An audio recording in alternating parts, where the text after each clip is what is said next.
Hola, soy Paula y estás escuchando Bien Merecido, un espacio en donde creemos que todos merecemos estar informados y sentirnos bien.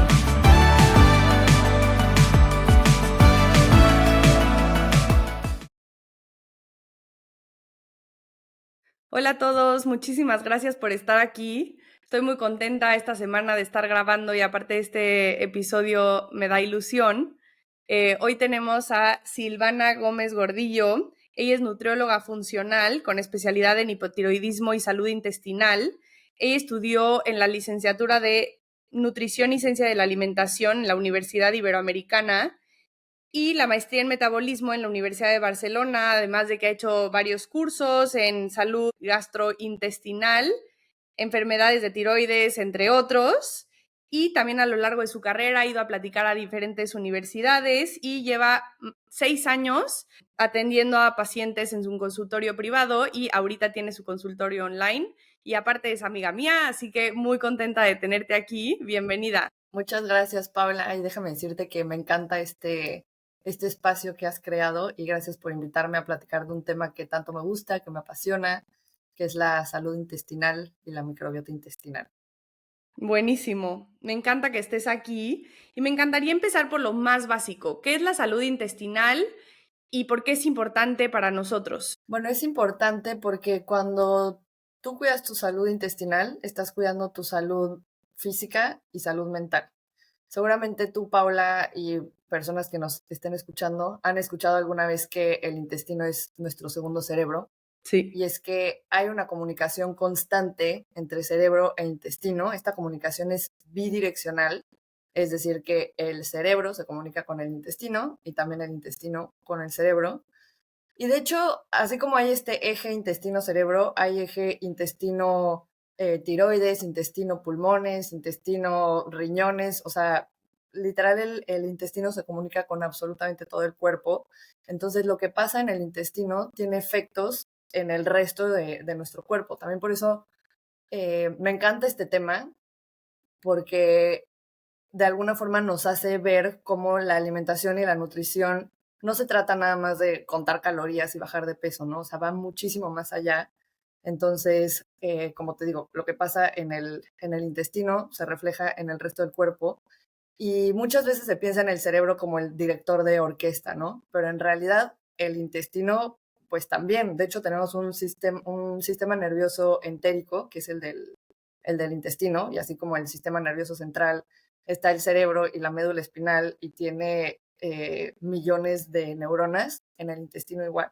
Entonces, si el intestino está mal, el resto del cuerpo también. Y bien dijo Hipócrates hace más de 2000 años, toda enfermedad empieza en el intestino. Entonces, por eso es importante cuidarla. Y más allá de tal vez enfermedades o condiciones que sean más evidentes, que están relacionadas con el intestino, como colitis o síndrome de intestino irritable, hay otras que también están relacionadas, como por ejemplo depresión, ansiedad, están relacionadas con el intestino, también alergias, diabetes, rosácea, enfermedades autoinmunes como el Hashimoto, artritis, psoriasis.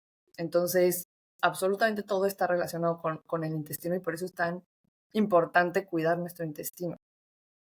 Wow, o sea, me parece increíble y que sí siento que hace falta mucho de esta información, porque obviamente sí lo he escuchado y sí sé que es importante, pero nunca había entendido bien cuál era la relación que tenía con todo nuestro cuerpo. Entonces, eso está increíble. Y luego, cuando hablamos mucho de salud intestinal, se habla mucho de microbiota. ¿Qué es la microbiota? ¿Cómo funciona? ¿Y por qué está tan relacionado? Ok, buena pregunta. Sí, cuando hablamos del intestino, a veces parece como una sola cosa, el intestino, y en realidad son varias cosas que lo conforman, que ahorita voy a entrar en tema con la microbiota intestinal, pero nada más como para aclarar, me gustaría mencionar otras. O sea, tenemos las células intestinales como tal, que son las que nos ayudan a absorber nutrimentos. También tienen una función de barrera. Tenemos la mucosa intestinal, que es esta capa de moco que está como pues recubriendo todo el intestino. Tenemos la microbiota intestinal, que ahorita voy a hablar un poquito más de eso. Tenemos también gran parte de nuestro sistema inmunológico en el en el intestino, del 70 al 80% del sistema inmunológico está en el intestino. Tenemos el sistema neuroendocrino, que también producimos neurotransmisores como la serotonina, también gran parte de la serotonina se produce en el intestino. Y bueno, el sistema nervioso entérico, que es el que te decía Sí. pues sí, del intestino. Entonces, la microbiota intestinal, ¿qué es? Es una comunidad de microorganismos que tenemos viviendo en el intestino. Son principalmente bacterias, pero tenemos también hongos, levaduras, virus. Y en realidad tenemos microbiota en todo el cuerpo, o sea, tenemos microbiota de la piel, microbiota oral, microbiota vaginal, o sea, de todo el cuerpo, pero la microbiota intestinal pues ha tenido como, bueno, ha cobrado mucha importancia, entonces es esta comunidad de microorganismos. Voy a hablar en general como de bacterias porque es lo principal, pero como ya mencioné, hay otro tipo de microorganismos. Y estas bacterias están en simbiosis con nosotros, es decir, que vamos a obtener beneficios de estas bacterias, o sea, son buenas para nosotros Ok. y van a tener muchas funciones, o sea, desde ayudarnos a extraer calorías de los alimentos, a absorber ciertos nutrimentos, a producir también algunas vitaminas, neurotransmisores, mensajeros, que los más importantes serían como los ácidos grasos de cadena corta, y estos mensajeros se comunican con el resto del cuerpo, eh, pues para llevar a cabo diferentes funciones. Ok, ya me queda clarísimo. Y también me gustaría preguntarte, ¿cuál es el efecto del estrés en la microbiota como tal? Bueno, el estrés en general afecta a todo el cuerpo, básicamente. Cuando el estrés está elevado, obviamente se eleva, por ejemplo, el cortisol, va a haber adrenalina, entonces todos estos cambios empiezan a afectar a diferentes partes del cuerpo, diferentes sistemas y funciones, y entre ellas está la microbiota intestinal. Cuando hay un estrés crónico puede haber también inflamación crónica, que cuando hablo de inflamación no es como que se te inflame la panza, sino inflamación Sí. sistémica.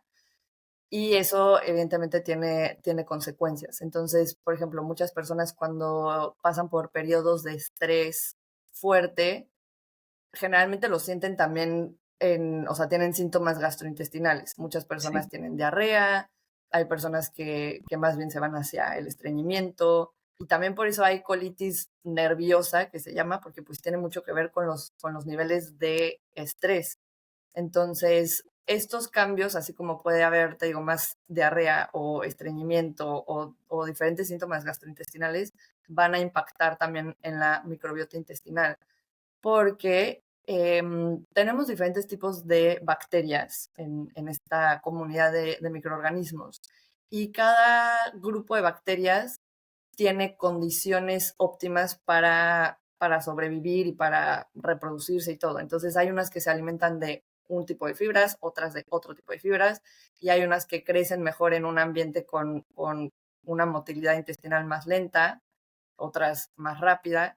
Entonces, como para explicar un poquito mejor esto, no, o sea, cómo afecta a la microbiota intestinal es que va a hacer que ciertas bacterias proliferen y otras que no crezcan tanto, y eso afecta en la composición de la microbiota.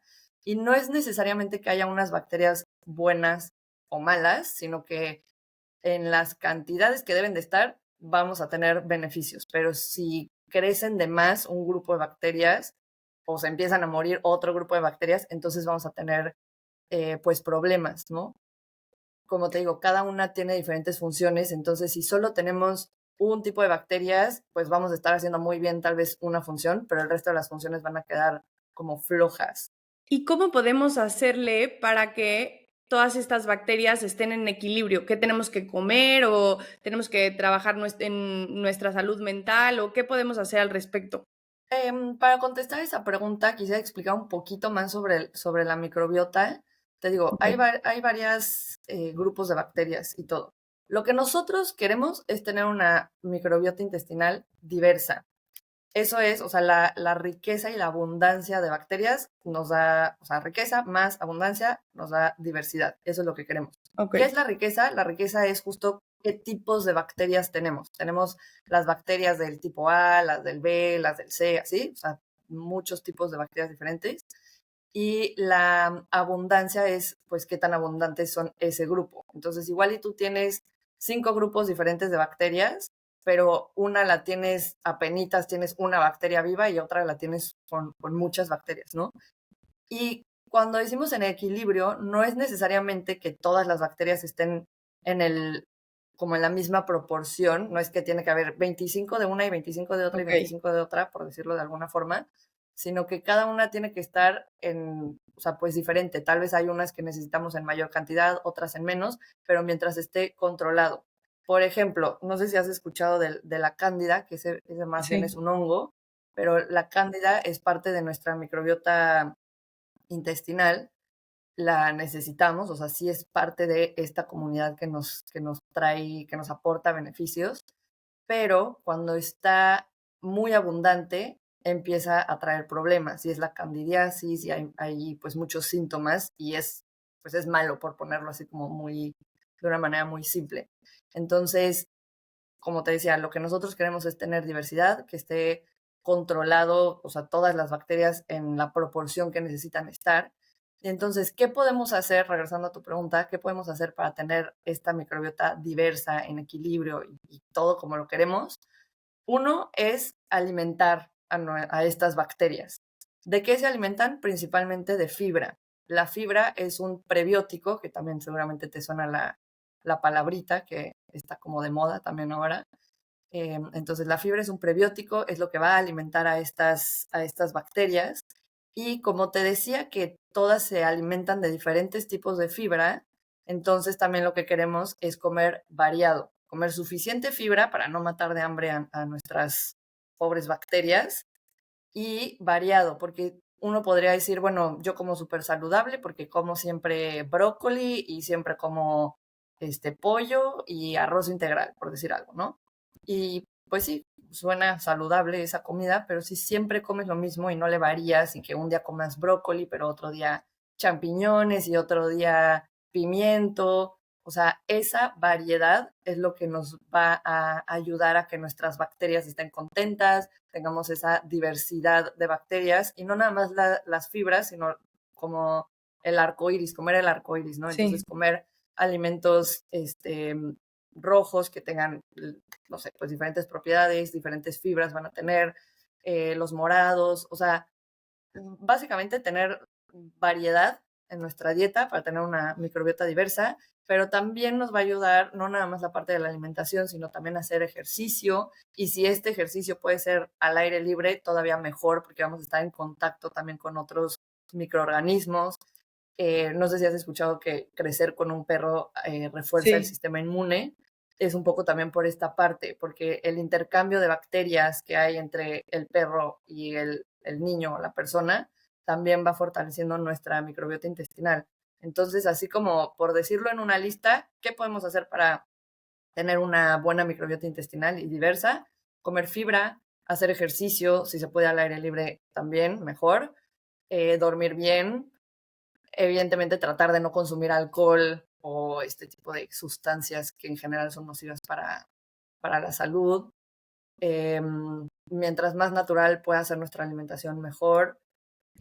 Tratar de no consumir muchos azúcares refinados, porque el exceso de azúcar también va a hacer que proliferen cierto tipo de bacterias que pues a la larga no es bueno para la microbiota intestinal. Y evitar cosas como edulcorantes también, que son los sustitutos de azúcar. Se ha visto que tienen un impacto negativo en nuestra microbiota intestinal. Otra cosa que podemos hacer es consumir alimentos fermentados, como la kombucha, el kéfir, que también empiezan a sonar un poquito más, el kimchi, o sea, hay muchos alimentos fermentados, bueno, o yogurt, pero pues también fijarnos en sí. la calidad del yogurt que estamos comprando, que no sea solamente azúcar. Y me queda un poquito de duda en la parte de la fibra, porque me queda claro que tenemos que comer variado, comer frutas, verduras de diferentes colores, todo eso me queda claro. La fibra entiendo que es un componente súper importante para la microbiota. ¿Dónde podemos encontrar esta fibra? ¿Cuánta deberíamos de comer al día más o menos? Pues la fibra la podemos encontrar frutas, verduras, en los cereales integrales. O sea, cuando un cereal está refinado, básicamente lo que le quitan es la fibra. Entonces, Ok. cereales integrales, por ejemplo, arroz integral, pasta integral, las leguminosas también son súper buena fuente de fibra, los frijoles, lentejas, garbanzos, chícharos, todos esos también son súper, súper buena fuente de fibra. El almidón resistente también, entonces, por ejemplo, la papa tiene almidón resistente y de hecho esto es eh, chistoso, pero cuando la papa la cocinamos, la dejamos enfriar y nos la comemos como recalentada, digamos, ese almidón resistente es todavía mejor y va a alimentar también Ok. más a nuestra microbiota intestinal y a nuestras bacterias. Entonces, pues esto nos da una idea también justo la variedad, ¿no? O sea, no es nada más en come frutas y verduras, sino los frijoles, lentejas, papa, o sea, tratar de variarle a los alimentos y comer suficiente, pues tratar de consumir algo de fibra en todas las comidas.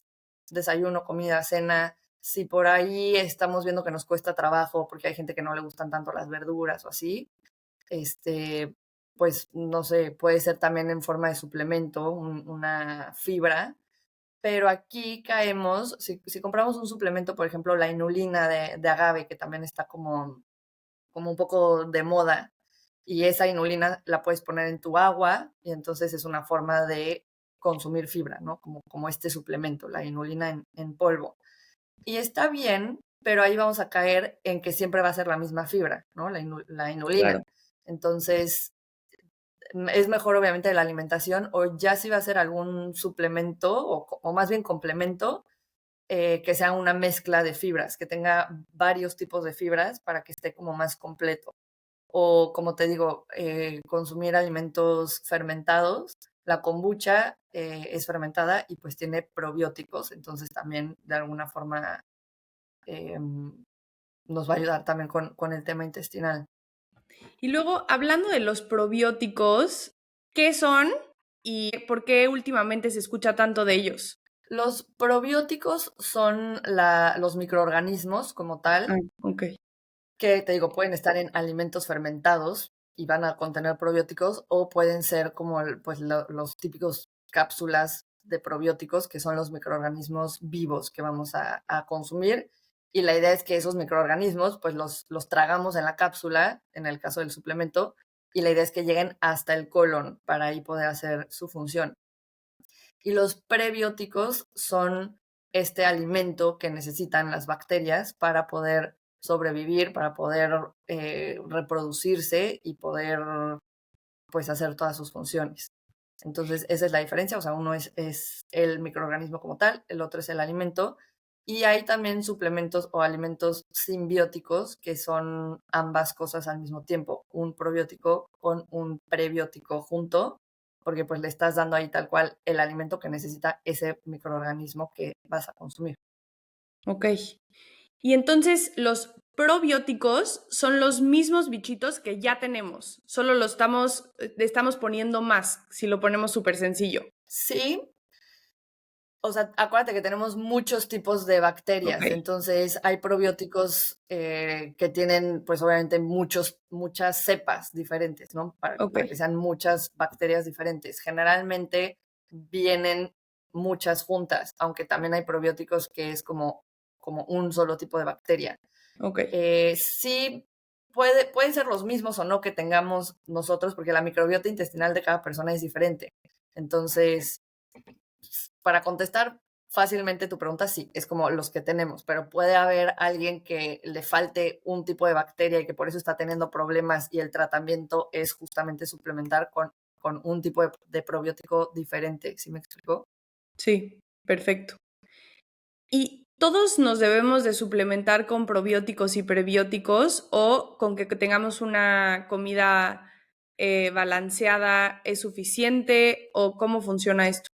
No, los prebióticos, pues con la alimentación es generalmente suficiente. Te digo, si hay alguien que está viendo que su consumo de frutas, verduras, cereales integrales o así es bajo, pues sí, podría tomar algún complemento, pero se puede perfectamente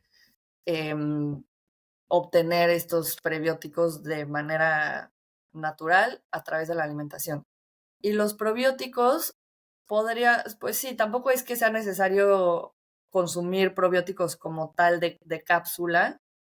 Generalmente se prescriben en situaciones puntuales, ¿no? O sea, alguien que tenga algún padecimiento gastrointestinal o síntomas que lleve ya mucho tiempo con estos síntomas que no paran, entonces puede beneficiarse de un tratamiento con probióticos. Sin embargo, no es que se tengan que tomar por siempre. O sea, ya si estás tomando Ok. un tratamiento con probióticos, la idea es que ayude como a repoblar tu microbiota intestinal, pero que eventualmente puedas prescindir de esos probióticos externos, digamos, o sea, que ya no tengas que tomar esta cápsula y que tus propias bacterias, ya las que están dentro de ti, solitas puedan mantenerse, o sea, que puedan igual sobrevivir, crecer, alimentarse y ya solitas no necesitar esa ayuda externa. ¿Y cómo nos podemos dar cuenta, o sea, cuáles son los síntomas más comunes que nos pueden hacernos darnos cuenta de que tenemos desbalance o que necesitamos ir al médico o al nutriólogo? Generalmente cuando empezamos con síntomas gastrointestinales como o mucha diarrea o mucho estreñimiento, mucho gas, o sea, de eso que sientes como en el estómago ruido y así, puede ser también un reflejo en la piel, que luego eso hay gente que lo pasa por alto porque no lo relacionan tanto con el intestino, pero igual si estás teniendo mucho acné, rosácea, como erupciones cutáneas, Sí. pero ahí ya hablamos un poco más del intestino como todo, o sea, sí las bacterias intestinales obviamente juegan aquí un rol importante, pero también en el intestino como tal, que ya ves que te decía hace rato que tenemos las células intestinales y tenemos la mucosa Sí. intestinal y todo esto que tiene también una función de barrera. Cuando esta barrera no está bien, o sea, digamos que esta mucosa se empieza a desgastar y entonces ya no tenemos la capa completa de moco, sino que está como muy delgadita o hay pedazos en los que ya hay como hoyos en este moco y las células intestinales en vez de estar juntitas, como por decir hombro con hombro, se separan un poco y entonces a través de esos huecos también pueden pasar sustancias no deseadas a través del intestino y pues al torrente sanguíneo, activando también nuestro sistema inmunológico. Entonces, esa parte de barrera es importante mencionarla porque también cuando se ve afectada, también vamos a tener síntomas. Entonces, aquí ya entra como un poco todo junto, o sea, sí la microbiota intestinal y que tal vez tengas proliferación de un tipo de bacterias, pero encima tienes esta barrera intestinal dañada, que es lo que llamamos intestino permeable, que siempre, obviamente, el intestino tiene cierto nivel de permeabilidad, es lo normal, pero cuando esa permeabilidad es demasiada y empiezan a pasar cosas ahí que no queremos, como te decía, se activa nuestro sistema inmunológico y eso es todo un proceso inflamatorio. Entonces, por eso lo que decía, por ejemplo, Ok. del acné o la rosácea, que eso al final es un proceso inflamatorio o del sistema inmune, se refleja en la piel, pero es algo que está pasando desde adentro, desde el intestino. Y tipo, la inflamación de que comes algo muy específico y se te inflama muchísimo la panza o el estreñimiento, ¿también pueden ser síntomas de un desbalance? Sí, porque la inflamación, al final también la fibra que nosotros consumimos, que es el alimento para las bacterias, al final lo que hacen las bacterias es fermentar esa fibra. Y si nosotros no tenemos una microbiota intestinal balanceada o fuerte, a veces esa misma fibra que es el alimento y es lo que nos ayuda a mantener bien a nuestras bacterias, puede ser también, pues, no quisiera decir perjudicial, porque al final la fibra siempre va a ser buena para las bacterias, pero si el intestino no está del todo bien en un momento particular, puede ser que la fibra inflame aún más. Entonces sí, eso nos habla de que hay algo que tenemos que voltear a ver en el intestino para equilibrar otra vez esas bacterias, porque no es normal que cualquier cosa que comamos nos caiga mal, nos caiga pesado, nos inflame, o que lo que es el alimento, que en teoría va a ser bueno para nuestras bacterias, esté provocando malestar. Ok. Y luego también me surge la duda ahorita de, yo había escuchado que cada vez que comas fibra también es igual de importante hidratarse. ¿Es verdad Ujú. eso? Sí, porque la fibra, no sé si has alguna vez hecho como agua con Con chía. chía Sí. o el pudín de chía. Ajá, la chía tiene fibra también. Y, o sea, me gusta este ejemplo porque creo que es como muy visual. La fibra lo que hace justamente es como retener agua. Y ya ves, si has hecho el agua con chía, la chía pues son las semillitas que cuando recién las pones pues están ahí tal cual negritas y lo dejas un rato en el agua y se hidrata y se hace como gelatinosa. Sí. Eso es la fibra. Entonces lo mismo pasa también en nuestro intestino. Y también por eso ayuda a ir al baño y todo, porque pues va como formando todo las heces y todo para que todo salga bien. Pero si no tomamos suficiente agua, va a pasar lo contrario. O sea, todo el mundo piensa en la fibra para poder ir al baño, pero si tú comes mucha fibra y no estás tomando suficiente agua, solo hace que se quede todo muy duro. Por eso también existe una escala de heces fecales, literal. Yo sé que suena raro y tal vez un poco asqueroso, pero Ujú. es muy interesante ver cómo las heces nos dan mucha información. Esta se llama la escala de Bristol y entonces te pone, no sé, el número uno, número dos, creo que son hasta seis, no recuerdo muy bien, pero hay una que justamente se ve como dura y en vez de que sea un pedazo así smooth, se ven como grietas y eso es que hay deshidratación, o sea que falta agua, tomar agua. Y eso muchas veces pasa si, si comemos demasiada fibra y no nos hidratamos también. Ok, me queda clarísimo. Y luego, para terminar, me encantaría que nos dijeras qué podemos empezar a hacer hoy para tener una mejor salud intestinal y cuidar nuestra microbiota. En general, pues te digo, tener, o sea, voy a decir una serie de hábitos, obviamente no es que los tengan que hacer todos, porque luego también es como muy abrumador ay, tengo que hacer esto, pero también lo otro, y terminamos por no hacer nada, por ver una pared gigante de lo que tenemos que hacer, ¿no? Sí. Entonces, empezar por consumir más frutas y verduras, por variarlas, como dijimos, hacer ejercicio, dormir mejor, evitar, como te decía, alcohol, edulcorantes, los edulcorantes como que lo dije así muy por encimita, pero no es nada más que uno llegue y le ponga el sobrecito de edulcorante a su café o así, sino todos los productos light, el refresco light, o sea, más bien sin azúcar, em, todos ese tipo de productos que dicen no tienen calorías o los merenguitos de una sola caloría o así, me gusta retomar esta parte porque era lo que decía al principio, que la Sí. nutrición va más allá que las calorías y que bajar de peso, porque entonces esos merenguitos o el brownie de 70 calorías o así podrán no tener muchas calorías, pero ahí es donde es importante fijarnos en los ingredientes y los ingredientes probablemente va a tener edulcorantes para que no tenga azúcar. Entonces, las calorías evidentemente no es lo más importante, sino ver los ingredientes de lo que estamos consumiendo. Em, Otra cosa que pues es algo bueno para la microbiota intestinal, que no es que todo el mundo lo tenga que hacer, no quiero que se entienda mal el mensaje, pero tiene beneficios, es el ayuno intermitente. Un ayuno de 15 horas aproximadamente va a tener beneficios en la microbiota intestinal. Induce un estado de autofagia, que es limpieza y reparación celular, que va a ser beneficioso para la microbiota intestinal y para las células del intestino. Entonces, esa es una buena estrategia también, pero repito, no es que todo el mundo lo tenga que hacer.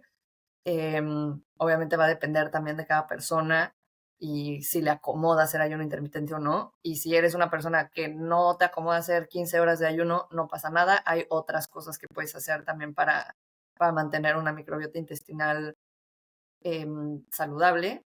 Básicamente, te digo, es a través de la alimentación, comer alimentos fermentados, de hacer ejercicio, em, tratar de no estar o sea, como locos por la higiene, que esa es otra cosa que es curiosa, sobre todo, por ejemplo, con el COVID, que todo empezó, no, pues hay que desinfectar las manos, las superficies, absolutamente todo.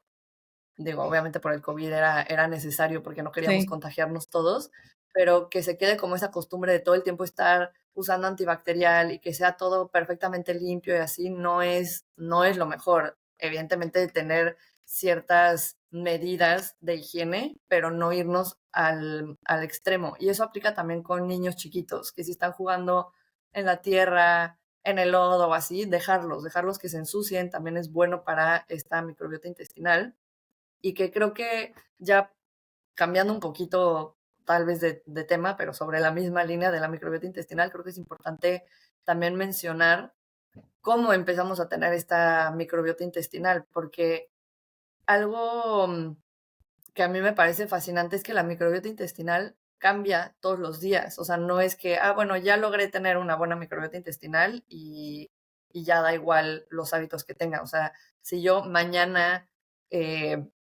no sé, me voy de viaje y pues como de manera súper diferente y tal vez no estoy comiendo tantas verduras o así, se va a ver afectada. Obviamente, tampoco quiero mandar un mensaje alarmante. No pasa nada si, bueno, si se modificó un poquito mi microbiota intestinal durante el viaje, pero retomo mis hábitos y todo y regreso, ¿sí? Pero bueno, ya me fui como por todos lados. Quería regresar a la parte de los niños de cómo llegamos a tener esta microbiota intestinal y es al momento del nacimiento. O sea, cuando estamos en el vientre de la madre, está estéril nuestro intestino, no tiene bacterias todavía. Y al momento del nacimiento, todas las bacterias también, o sea, en la piel y todo, empiezan a colonizar. Entonces ahí ya tenemos nuestra microbiota de la piel y también empieza la microbiota intestinal. Pero obviamente se va como fortaleciendo poco a poco. Influye desde cómo nacemos, o sea, si naces vía cesárea o vía vaginal, cambian también el tipo de bacterias que vas a tener. En teoría, pues es mejor la vía vaginal, pero sabemos que a veces es necesaria la cesárea y entonces es importante en los primeros 2 años de vida del bebé, pues estar atentos para fortalecer esa microbiota intestinal. Y entonces es desde el no tener todo demasiado higiénico, desde el alimento también del bebé, si está tomando leche materna o leche de fórmula, al momento de la alimentación complementaria también que le estamos dando. Y todo eso empieza a forjar nuestra microbiota intestinal, que sí tiene, aunque te digo que va cambiando día con día incluso, pero sí los primeros años de vida marcan como cierta robustez de esa microbiota intestinal. Entonces, si desde el inicio empezamos bien, va a ser más fácil que o sea, en más adelante en nuestra vida podamos mantener una buena microbiota intestinal. Cuando son bebés o niños muy chiquitos que empiezan ya con algún tema de antibióticos o así desde chiquitos, va a afectar, tampoco es que sea una sentencia y que si tomó antibióticos de bebé por algo pues que era necesario, ya está condenado a que tenga una mala microbiota intestinal, no. Obviamente podemos hacer cosas como para mitigar esos efectos, pero pues sí se ha visto que lo que pasa en los primeros días o primeros 2 años de vida del bebé van a determinar cómo va a funcionar nuestra microbiota intestinal más adelante e incluso la predisposición que podamos tener a ciertas enfermedades. Ok, wow. Qué interesante. Siento que es un tema del que no acabas. Está increíble, ¿eh? Está súper interesante. De verdad, muchísimas gracias, Silvana, por haber venido, por haber estado aquí. ¿Dónde te pueden encontrar? Me pueden encontrar en Instagram y TikTok como Nutrivana, con doble N la segunda y guión bajo al final. Y bueno, por ahí me gusta compartir contenido, me gusta también responder dudas, entonces si alguien tiene preguntas o así me quiere mandar un mensaje, yo feliz también de estar respondiendo. Buenísimo. Muchísimas gracias por haber venido. Gracias a ti, Paula, que estés muy bien.